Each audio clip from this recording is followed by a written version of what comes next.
ये कहानी एक छोटे से गांव की है जहां रात सिर्फ अंधेरा नहीं होती बल्कि हर सांस के साथ एक अनजाना खौफ भी होता है। गांव के बाहर एक पुराना तालाब था जिसके बारे में लोग कहते थे कि वहां कुछ अजीब होता है और जो भी रात के बाद वहां गया वो या तो कभी वापस नहीं आया या फिर बिल्कुल बदला हुआ लौट कर आया। तुम्हें भी डूबना होगा।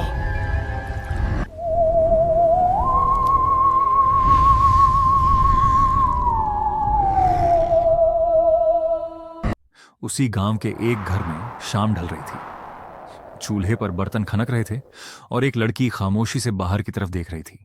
फिर धीमी आवाज में उसने कहा, माँ, कल स्कूल के बाद मैं वहाँ जाऊंगी।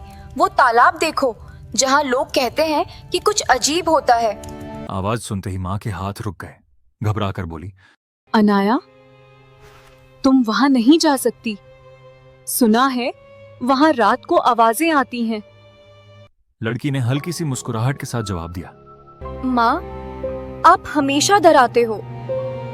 मैं बस देखना चाहती हूँ। नहीं बेटा, कुछ चीजें देखने के लिए नहीं होती, समझने की कोशिश भी मत करना।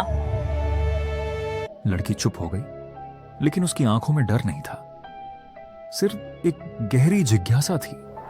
रात होते ही गांव का माहौल बदल गया। कुत्ते भौंकना बंद हो गए, हवा भारी हो गई और हर घर का दरवाजा बंद, जैसे पूरा गांव जानता हो कि रात का अगला मेहमान शायद इंसान नहीं होता। अगली शाम स्कूल के बाद वो लड़की चुपके से घर से निकली, हाथ में टॉर्च और दिल में सवालों का तूफान। जंगल का रास्ता सुनसान था, पत्तों की खरखर, दूर कहीं उल्लू की आवाज। उसने अपने आप से कहा, बस एक बार देख लूं, फिर कभी नहीं आऊंगी। जैसे ही तालाब नजर आया, ये पानी की सतह पर हल्की हल्की लहरें बनने लगी।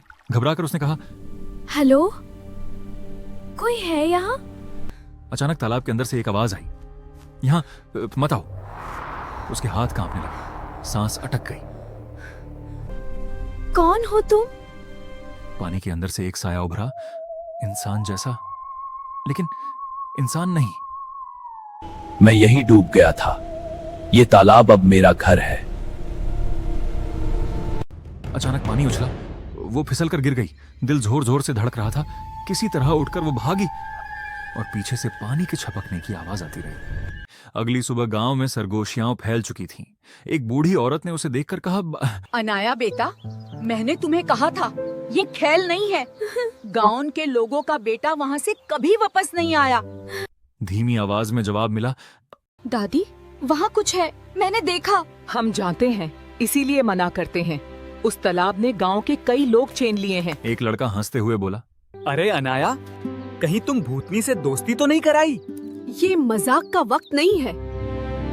उस रात वो फिर तालाब की तरफ गई। इस बार भागने के लिए निकरी नहीं, बल्कि सच जानने के लिए। तालाब के किनारे एक पुरानी डायरी पड़ी थी, गीली, मिट्टी से भरी हुई।